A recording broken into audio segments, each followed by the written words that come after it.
Hi friends, நம்மக்கிட்ட பிரிண்டரே இருந்தால் கூட குழப்பற ஒரு விஷயம், ஒரே பேஜை பிரிண்ட் எடுக்கணும், பேக் டு பேக் பேஜை பிரிண்ட் எடுக்கணும். இந்த ஆதார் கார்டுக்கெலாம் பார்த்திங்கன்னா ஒரே பேஜில் தான் பிரிண்ட் கேட்பாங்க. ஃபேஸும் இருக்கணும், அட்ரஸும் இருக்கணுன்ட்டு. உங்களுக்கு நான் சிம்பிளாக சொல்கிறேன். இந்த சிஎம்ஆர் இருக்குல்ல, இதுதான் நம்மளோட முகம் ஆதார் கார்டில். இப்போ இதை பிரிண்ட் எடுக்கணும். ஜெராக்ஸ் அப்படின்னாலே பிளாக் அண்ட் ஒயிட் தான். அது இங்கு கம்மியாக இருக்குது, நான் கலரில் எடுக்கிறேன்.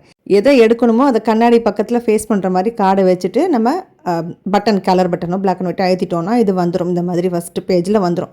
இதே பேஜில் இப்போ கீழே அட்ரஸ் நம்ம எடுக்கணும் அப்படின்னா இந்த கலர் இருக்கு இல்லையா, ப்ளூ கலர், இது வந்து பிரிண்டர் பக்கம் ஃபேஸ் பண்ணுற மாதிரி உல்ட்டாவாக நம்ம வைக்கணும்.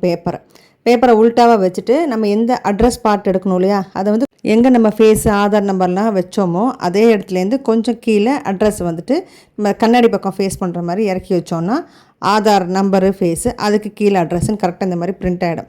இன்னொரு விஷயம், நம்ம பேக் டு பேக் பேப்பரில் வந்து பிரிண்ட் எடுக்கிறது. ஒரு எக்ஸாம்பிள், இதே கார்டை வந்துட்டு நான் ஃபஸ்ட்டு பேஜ் நான் ஜெராக்ஸ் பண்ணி நான் எடுத்துட்டேன். இப்போ அடுத்த பேக் சைடு பேஜுக்கு நான் எடுக்கணும்னா நம்ம என்ன பண்ணணும், இந்த ப்ளூ கலர் இருக்கு இல்லையா, இதை வந்து பேப்பர் சைடு உல்ட்டாவாக ஃபேஸ் பண்ணுற மாதிரி வைக்கணும். ஃபஸ்ட்டு நம்ம வந்து ஆதார் கார்டுக்கு பிரிண்டர் சைடு உல்ட்டாவாக ஃபேஸ் பண்ணி வச்சோம். இப்போது நம்ம பேக் டு பேக் எடுக்கிறதுக்கு பேப்பர் இருக்கிற சைடு உல்ட்டாவாக நம்ம ஃபேஸ் பண்ணி வைக்க வேண்டியிருக்கு.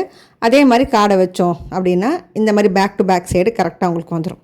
நிறைய பேருக்கு இந்த குழப்பம் இருந்திருக்கும். இப்போ வந்துட்டு உங்களுக்கு கிளியராக புரிஞ்சிருக்கும்னு நினைக்கிறேன்.